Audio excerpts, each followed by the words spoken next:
yedu yemuDzivarasekwa idiki saka nekudaro inini mukazotarira mapepers achona handina signature yani yekutoti pabvumirwe kuitwa Makuva, asi ndinonzwisisa kutoti ndisisiri patatamira paspace yatatisiri handitika ndo pakasara pakafambiswa mapepers api iwayo afambiswa mapepers iyayo ndobva ndandichitobvunza ndikaratidzwa kuti pane mapepers ari kutendera haisi private ndiyo council sokunzwa kwandiri kutoita iri kunzi ndo yaextenda kuti tiite Makuva, asi mimi sevagari ndiritonzwa kutoti pakatoflaitwa munewspaper sezvamunoziva procedure yecouncil inoti kana munhu tomboti aplyira nzvimbo ari kuda kulisa for a school kana kuti for commercial business kana kuti zvehardware, chinhu ichocho chinotofanira kuteedzera maprocedures ese ecouncil anoratidza application, anoratidza kuzotenderwa kwake, zopinda mumakomiti, kwozoadvertiswa munewspaper kutoti nzvimbo yatenderwa ine munhu ari aiplayira kuti atenderwe kuita zvakati, handiti ndizvo? Saka ndiri kunzwa kutoti advert rakapinda munewspaper, zvinoreva kuti tinogona kunge tisina kusangana naro tese, kusanganisira inini wacho advert iroro ndakanga ndisina kuriona. Asi sevagari mune kodzero dzenyu nenzira dzenyu dzokutoti muendese zvinyunyuto zvenyu zviende kumberi kune maofisi anokwanisa edha kunorivhesa kana kutoti azonotsanangura zvamunonzwisisana nazvo kutoti aiwa ndo chimiro chavapo. Nemutoo iwoyo regai ndikutsanangurirei mutoo wamungafambise nawo kutoti muteedzere nzira. Tomboti hamusi kupada kuti paitwe zvemakuva, moteedzera nzira ipi iyoyo kuitira kuti chakaitwa ichocho chirivheswe, ndizvo here? Right. Mutoo unoshandisika kana musiri kugutsikana nechirikuda kuitwa panzvimbo, nokuti ikodzero yenyu sevagari, handitika kuti muri kuda kuti pange pakamira sei. Tomboti muri kuona filling station iri apo, makanga musingadi kuti nge iripo, mune kodzero yekutaura kuti hatiide papi ipapo. Voongorora ongororo yavo, voona kuti zvamuri kutsanangura muri kuzvitsanangura nemutoo wekusanzwisisa here kana kusaziva development here, kana ivo vakaona kuti muri kunzwisisa asi chido chenyu chakakodzera kuti chiteedzerwe, chinobva chateedzerwa sezvachiri. Asi tomboti vaona kutoti aiwa chido chenyu imimi chine zvimwe zvamusiri kuziva nezvamusiri kuona kumberi, vanobva vakuitai kuti musvikire pakunzwisisa, ndizvo? Now mutoo wamungatoite kunyora petition, handiti ndizvo ka? Petition yedu yoedirectwa kuna town clerk nameya weguta, motsanangura kutoti tiri kuona mada kuti muise Makuva panzvimbo iyo yanga iri pakati peMakuva akudhara nehigh 1. Saka nokudaro nzvimbo iyoyo isusu hatisi kuitarisira kuti inge iri yeMakuva, tiri kuitarisira kutoti otherwise ingaitwe zvakati nezvakati. Pobva pati petition yenyu munobva maisa masignature enyu.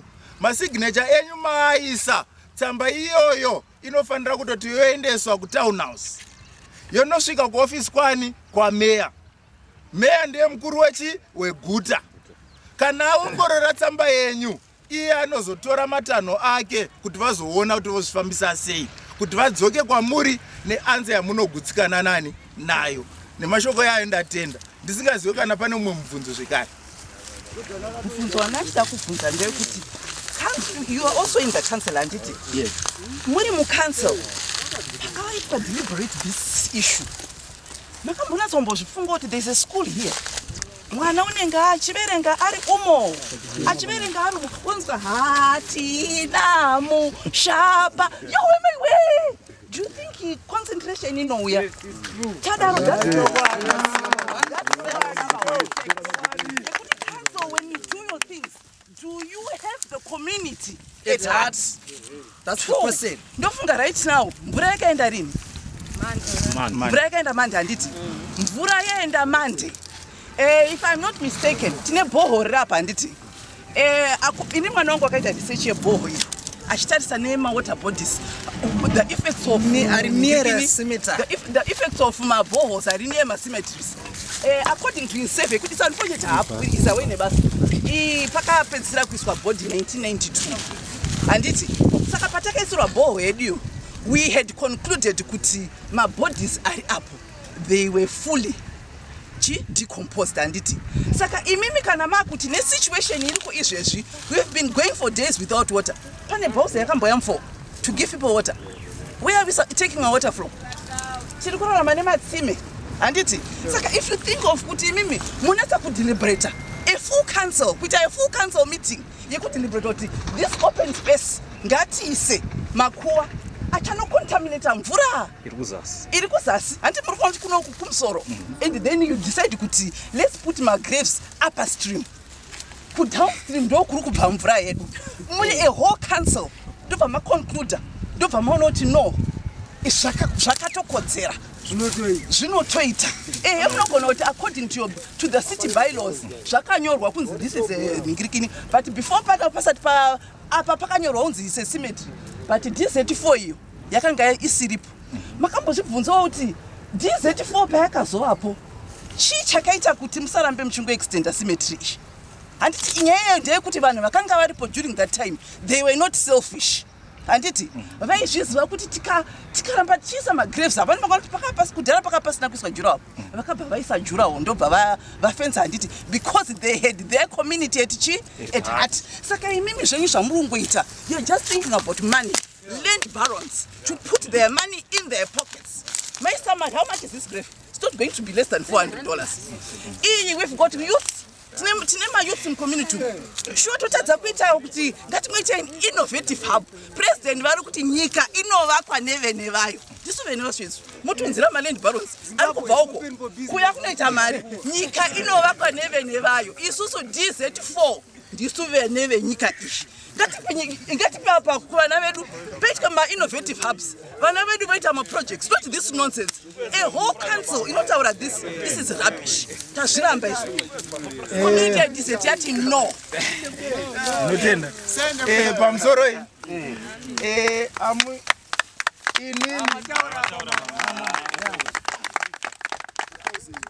inini sakansela wenyu ndiri kutenderana nemi.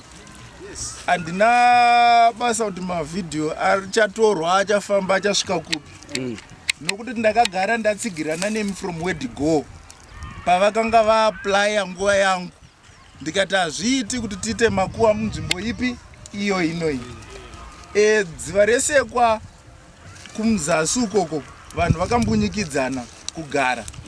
Zvazviri nani kuti tide tadecongesta nzvimbo iyoyo, vamwe vapiwa nzvimbo kupi kunokuku, pano kuti tiextende Makuva tichisiya pokugara pevanhu vapenyu. Nzvimbo dzokuviga vanhu vafa dziripo, ende handifungi kuti tingati nzvimbo idzodzo dzavashoma sekuona kwangu, handitika. Saka inini ndinovimbisana nemi kuti sekusuwa kwenyu nokuda kwenyu nokuchema kwenyu, nyaya iyi tichaisumudza mudare recouncil. Unfortunate kuti zvakaitika indisipo, asi panguva yatatisipo pana anga achinzi ndiye caretaker councillor. Munoziva pakaitwa anonzi macaretaker councillor panzvimbo yemakancelors anga asipo. Tine anga ari muwadi 38 anonzi Zumba. Saka ndichamufonera ndimubvunze kuti ari kuziva here nechimiro chino ichi, then toitora tichibva papi ipapo. Handi ndizvo. Zvizhinji ndipei mazuva mashomanana, because kana Makuva atotangidza kucherwa zvezvizvi isaini yekutoti anytime vari kutoda kana kanzuru ine vanhu at heart. Izvezvi ngavarongedze mapiki avo, ngavaende. Kana munoti ndezvekanzuru hazvina private, ngavarongedze mapiki avo vaende vamire hatizvipractice dzavo. Kana munoti ndezvekanzuru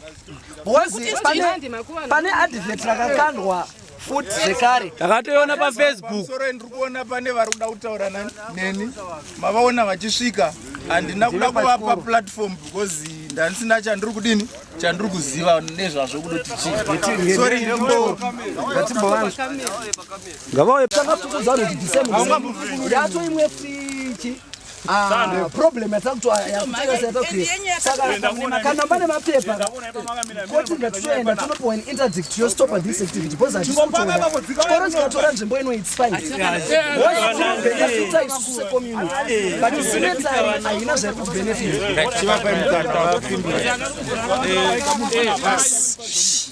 sechikoro tiri konsenziwo chaizvo tichiona zvichiitika izvi inini mbune ndakasvika tichimhanya nezuro ndakasvika kuofisi kwatown clerk chidindo chatown clerk ndichichitwa musoro apa ndikasvika zvekare director housing and community services kuremembrance chidindo chavo ndechirapa ichi ndikasvika zvekare kurowan martin kuevaluations vanoziva nezvemademarcation emalendesa chidindo chavo chirapa ichi saka ndauya tichiti kuonesana nevarume vari kupanapa kuti vakomana zvakamira sei satauza panapa kuti aiwa unoona tiwo waone kuti aiwa zvakasvika nekuakuru kumahausi makuru izvi saka vanga tikwanisa kuvasungisa. Okay, nzvimbo ine ndeyechikoro takaaplayira 2005 tichida nzvimbo ine sechikoro because chikoro chedu magrounds edu hapasisina background ipapo muri right magrounds kunoka nezvezvinokuita kuti kunoka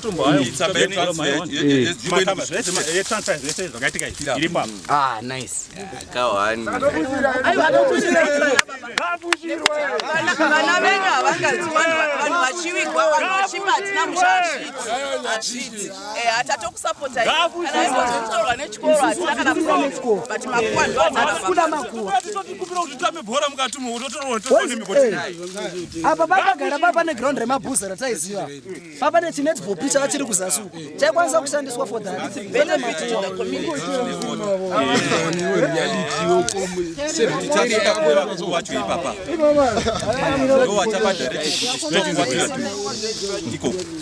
tikasvika kuna vakuru vacho vanatiwo tikanga takuafusira tinenge takuita vanoka kuti zvinhu ngazvifambe DC4 civilized people saka tikusvika kumai manje nemapepa aiwa svikai vanoeda wangambodzi vanhu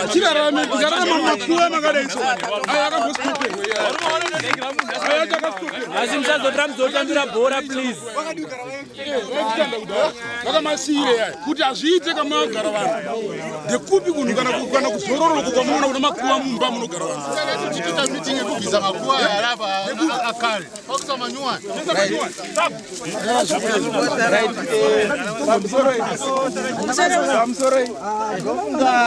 tese tiri kuwirirana handitika kuti Makuva hapana munhu achavigwa papi pano handiti ndizvo inzvimbo yechikoro inini kubva pano ndichibva pano apapo ndakuendawo kwandosvika ndichinzwisisa kudoti zvazvambofamba sei ende uyewo pana ana angachida kudovigwa ngatogara todini kana vachitochinja ngamuke hake munhu ngamuke zvake pasina pekuvigwa ngamuke zvake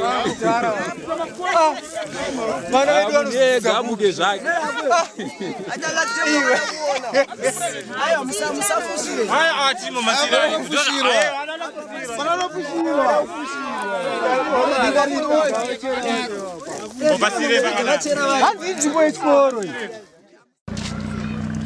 DZ community, DZ4,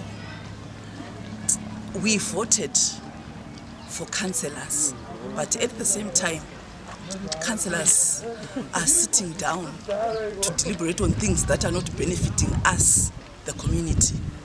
Of late, there's an open space that was designated long back during the Rhodesian era that was supposed to be designated for cemetery. Before DZ4 was there, they have decided to reopen that cemetery. But to the community, we feel it is very unsafe because that cemetery is upstream. The previous one was last used in 1992. But this one, they want to reopen it. And due to the problems that we're having with water, people end up going into digging shallow wells to secure water. And so that water is going to be contaminated by the graves that they want to put at the site that they want to reopen. Of late, just to show that the city council is not interested in the community, they dug this trench that you can see and removed all that garbage. And up to now, that garbage has been left there. They actually go to the extent of digging the road. And that road that they dug up to now has not been repaired, and vehicles are unable to use it. And unfortunately, that road is right next to the new cemetery that they want to open. I think councillors should serve the community. Those communities that vote for them should be the communities that they represent, but they are forgetting, and they are just thinking of land barons and themselves to make money. Councillors should stop the habit of enriching their pockets. We summoned the councillor to come and explain to us pertaining this garbage. It's posing serious damages and effects to the community. Generally, we have little children and our siblings. They come, they play at this dumping site, and of which we asked the councillor, kuti, what is he doing to make sure that this garbage has been collected? But the response that the councillor gave us, to be honest, the councillor is very incompetent. Why? Because garbage dzishoma. And two, apa road vakachera, like it's a road inojoina two streets, First Street and Second Street. Ikonozi munhu achakwanisa kupinda muna second. Akutanga enda nekuma shops, taking the longer way, yet the better route was there because it's a road. Instead of kuchera a drainage yange yagara iripo yaifamba nemvura kubva kudhara, the council saw it fit to dig a road yange yagara iripo. I don't know kuti the way they are operating zvine logic mukati here, or they are just doing their things. So isusu tikukumbira council yedu ngaititirewo serious semaresidents emuDzivarasekwa 4, tikukumbirawo vaite a measure yekumeka sure kuti zvinhu izvi zvabviswa with immediate effect, because vana ikono zvaona vachinhongerera zvinodya, takubhadhara medical bills kuma-clinics, which is not good. So council ngaititire serious. We also talked about the issue of the cemetery ikuda kuvhurwa, and the councillor seems to say he's unaware of what is happening, and I don't know if he is not aware or he's actually hiding something from us, right? Because tamupa ma suggestions, tikati susu seDzivarasekwa, we can make use of the land for better purposes. For example, when I was young, we used to play soccer pa ground pachinzi pamabuza. We used to play soccer, we used to do our things better than what. And the issue of abusing of drugs, why? Because vanhu vaiswera vari occupied. Kazhinji tazodzokera kudzimba taneta, takungosvika takugeza, takuona TV, right? Apa ikono zvipadaiswa cemetery, tambotaura nayo kuti pano affectwa mvura. It's nearer to the school. So we propose the measures to the councillor ekuti what should we do to make use of the land? That either muDzivarasekwa hatina any supermarket where we can go and buy zvinhu, groceries. We can make use of that place with some supermarkets. That's number one. Number two, some place in another alternative, inogona kudzoserwa a recreational facility yange yambogara iripo in the first place. Panogadzirwa a basketball pitch, pane volleyball pitch, ne soccer ground. We only have one in Dzivarasekwa, open to the public. Why don't we make use of that land for that same purpose?